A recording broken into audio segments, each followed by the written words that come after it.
अगर आप वियतनाम जाना चाहते हैं तो ये वीडियो आपके लिए है। कि बहुत सारी फेक वेबसाइट्स भी हैं, तो यहाँ से आप एग्जिट कर जाइए। ये सारी कंट्रीज है जिनके लोगों को ई वीजा मिल सके, तो आपको किसी भी ऐसी वेबसाइट पे नहीं जाना। आपका वीजा तो दिला देंगे, लेकिन जो नॉर्मल फीस है उससे आपकी फीस थोड़ी ज्यादा लगेगी। हेलो एवरीवन, स्वागत है आपका मेरे इस चैनल जसरोल संधू में। तो आज हम बात करेंगे वियतनाम के वीज़ा के बारे में। अगर आप वियतनाम जाना चाहते हैं तो ये वीडियो आपके लिए है। आज हम बात करेंगे वियतनाम के अलग अलग वीज़ा और सबसे इम्पॉर्टेंट ई वीज़ा के बारे में। ई वीज़ा जिसे आप घर बैठे सिर्फ 5 मिनट में अप्लाई कर सकते हैं और 1 या 2 घंटे या 1 या 2 बिजनेस डेज में ये वीज़ा बहुत ही कम कॉस्ट 25 से लेके $35 में आ जाएगा। इसके बारे में डिटेल बात करेंगे, पूरी प्रोसेस आपको बताऊंगा, तो जुड़े रहिए मेरी वीडियो के साथ। तो फुल डिटेल के लिए हम चलते हैं अपनी कंप्यूटर स्क्रीन पे। वहाँ पे आपको पूरी स्टेप बाय स्टेप प्रोसेस है उसको अच्छी तरीके से एक्सप्लेन करेंगे।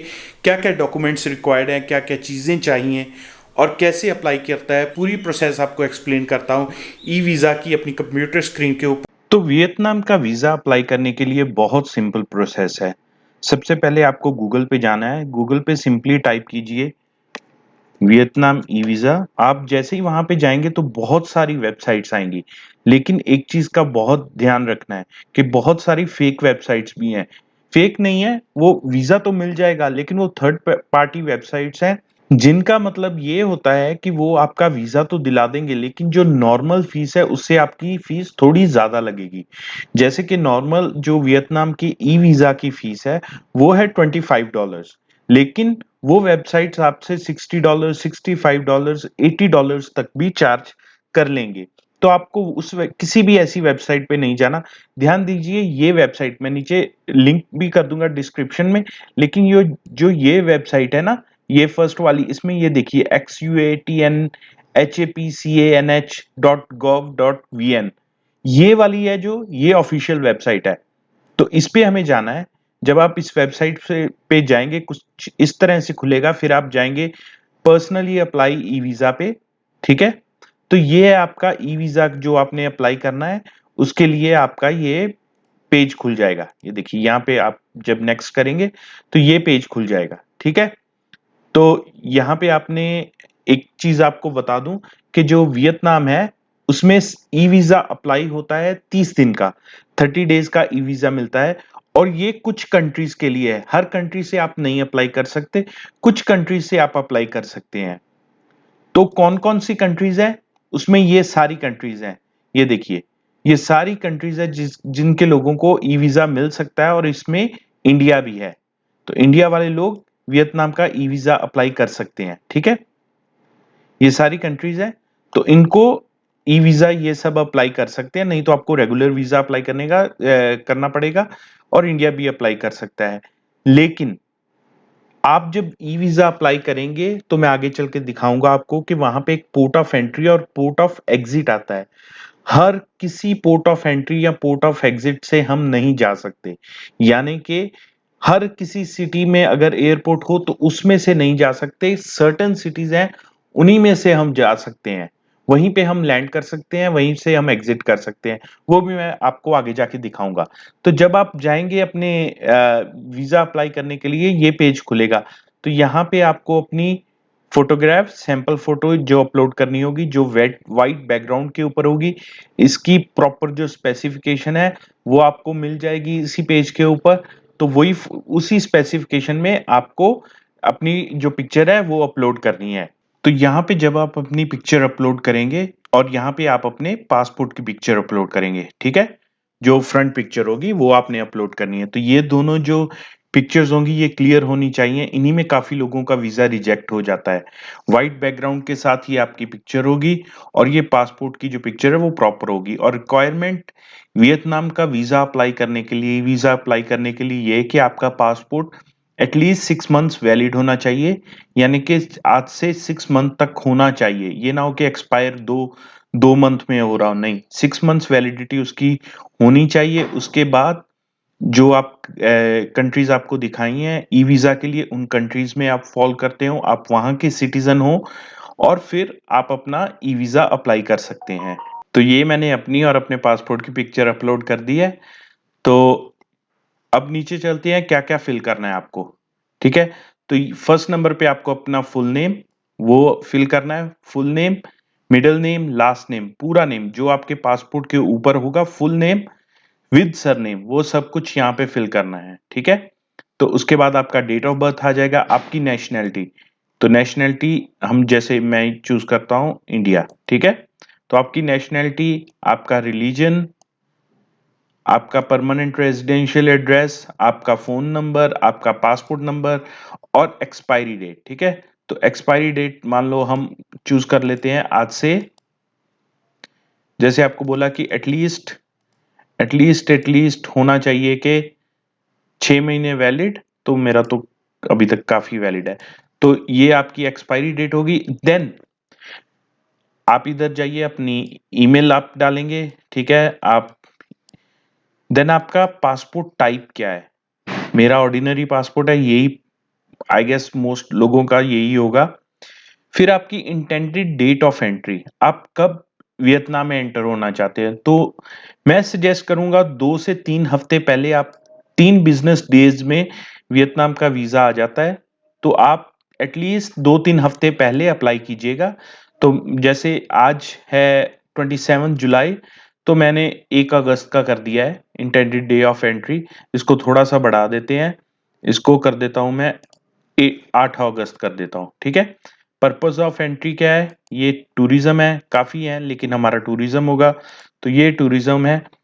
Intended length of stay in Vietnam कितनी देर की है, तो ये 30 डेज ही होगा। मैक्सिमम 30 डेज है, लेकिन हम कर लेंगे 15 डेज। ओके, तो 15 डेज कर लेते हैं, नहीं तो आप 30 डेज ही कर दो। ठीक है, इसमें कोई प्रॉब्लम नहीं है। आपको जो वीजा है वो 30 दिन का ही होगा। ठीक है, और आप किस रेजिडेंशियल एड्रेस पे वहां रहना चाहते हैं। ठीक है, तो ये मैंने किसी होटल का नाम ऐसे ही हनोई होटल के भर दिया, क्योंकि 2-3 सिटीज है, 2-3 पोर्ट हैं जहां पे आपको सजेस्ट करूंगा वहां पे जाइए। तो एक शहर का नाम है हनोई, तो हनोई होटल, तो उसकी जो सिटी है वो भी हनोई है, यहाँ से हम एंटर कर लेंगे हनोई सिटी। तो ये देखिए, मैं आपको दिखाता हूँ कि कौन कौन सी है। तो ये देखिए, ये है जो अपनी एलिजिबल लिस्ट है कि कौन कौन से इंटरनेशनल एयरपोर्ट पे आप एंटर कर सकते हो। तो इसमें ये है हेनोई का इंटरनेशनल एयरपोर्ट, और ये है होचिमिन सिटी का। तो मैं आपको एक और चीज दिखाता हूं, देखिए। तो वियतनाम ऐसे है, ये कंट्री ऐसे है, देखिए लंबी लंबी तरफ है। तो नॉर्थ में ये रहा हेनोई, और बिल्कुल साउथ में जाएं तो ये रहा होचिमिन सिटी, जिसको पहले साइगन कहते थे। तो मैं सजेस्ट यही करूंगा, इधर आप हनोई में जाइए, एंट्री कीजिए और होचिमिन सिटी से एग्जिट कीजिए, या फिर होचिमिन सिटी से एंट्री कीजिए और हनोई से एग्जिट कीजिए। हनोई में बहुत लोग इंग्लिश बोलते हैं, आपको अच्छे होटल्स इजीली अवेलेबल हो जाएंगे। तो मैं तो यही सजेस्ट करूंगा कि पहले आप हनोई जाइए, क्योंकि क्या है कि जब हम पहली बार किसी नई कंट्री में जाते हैं, तो फर्स्ट 1-2 दिन आप थोड़े रिलैक्स होना चाहते हैं, आप ऐसे माहौल में होना चाहते हैं जहां पे लोग एटलीस्ट आपकी भाषा तो समझे। तो ये लाओस के पास है होचिमिन, यहाँ कंबोडिया के पास है, ये रहा थाईलैंड, और ऊपर इसके चाइना है। तो आप जाइए, पहले हनोई में जाइए, हनोई से आप ट्रेवल करते हुए देखिए, फिर आप दनांग, और उसके बाद आप फुको, और ये सारे करते हुए साइगन। और अगर आपने मीकोंग डेल्टा देखना है तो ये नीचे आके, ये मीकोंग रिवर है, तो ये मीकोंग डेल्टा है, इसका अलग से टूर आप ले लीजिए। तो यहां से आप एग्जिट कर जाइए। तो हम एंट्री है वो हनोई की डालेंगे, जो एग्जिट है वो होचिमिन सिटी की डालेंगे। तो ये जो एंट्री है हनोई सिटी की डाली है, और इसका जो वीजा है हमें कब तक चाहिए, वैलिड चाहिए हमें यहाँ से 8 अगस्त से और 6 सितंबर तक। ठीक है, 1 मंथ का आपको मिल जाएगा। एंट्री है, जो हमारी एंट्री होगी वो जो होचिमिन सिटी, सॉरी हनोई आपको बताया था, तो हनोई से हमारी एंट्री है, और जो हमारा चेक पॉइंट है एग्जिट, वो हम कर देंगे होचिमिन सिटी का। ठीक है, तो ये सारी अच्छे से ध्यान रख के ये अपनी फिल कर लेना। हमारी इंटेंडेड लेंथ ये 30, नहीं तो अगर आप चाहें तो आप 15 डेज भी कर सकते हैं। ठीक है, तो जब आप ये सारी फिल हो गई, फिर हम अपनी एप्लीकेशन को करेंगे रिव्यू। अगर हमारी एप्लीकेशन बिल्कुल सही है तो ये हमें एक रजिस्ट्रेशन कोड मिल जाएगा, इसको आपने याद रखना है। तो ये सारा हमारा आ गया। तो उसके बाद क्या है कि हम चलेंगे अपने नेक्स्ट पेज पे। तो नेक्स्ट ये हमें हमारी सारी जो एप्लीकेशन है वो दिखाएगा। तो उसके बाद हम जाएंगे अपने पेमेंट के ऑप्शन पे। पेमेंट ये देखिए, तो हमारी जो पेमेंट अमाउंट है वो है $25। एक्सचेंज रेट इतना है, ये जो वियतनामी रुपए है उसमें बनता है कोई 5,83,000, लेकिन है $25 और $25 बनता है कोई 2048 इंडियन रुपीस आज के करंट रेट के हिसाब से। तो ऑलमोस्ट 21-2200 रुपए आपका होगा। तो आप ये फी पे कर सकते हैं। आप वीजा कार्ड भी यूज कर सकते हैं, आप एटीएम भी यूज कर सकते हैं। तो जो लेकिन जो एटीएम कार्ड हैं वो तो इनके जो वियतनाम के ही बैंक्स हैं, तो आई गेस हमारे पास तो किसी के पास ये वाला नहीं होगी ऑप्शन। तो वीजा से हम किसी से भी पेमेंट करके अपनी एप्लीकेशन अप्लाई कर सकते हैं वियतनाम वीजा के लिए। और एक बार हमारी एप्लीकेशन अप्लाई हो गई तो जब जैसे ये होम होम पे जाएंगे,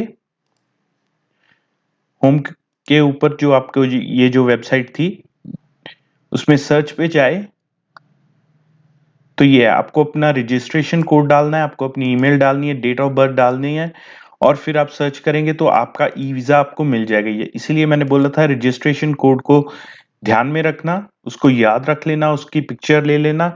और वैसे भी आपका जो ई वीजा होगा वो ईमेल में भी आ जाएगा, 3 बिजनेस डेज लगेंगे। लेकिन फिर भी आप अगर चेक करना चाहें तो आप अपना रजिस्ट्रेशन कोड डाल के यहाँ पे आप चेक कर सकते हैं। ठीक है, और इसी से आप अपना ई वीजा डाउनलोड कर सकते हैं। ठीक है, तो कुछ इस तरह का आपको आपका जो ई वीजा है वो कुछ इस तरह का दिखेगा आपको। ये है वियतनाम का इलेक्ट्रॉनिक वीजा। इसमें आपका नेम, ये डेट ऑफ एक्सपायरी और ये सारा कुछ, पासपोर्ट नंबर, पासपोर्ट की डेट ऑफ एक्सपायरी, और किस इंटरनेशनल, ये देखिए यहाँ लिखा है allowed to entry through Ho Chi Minh city check point.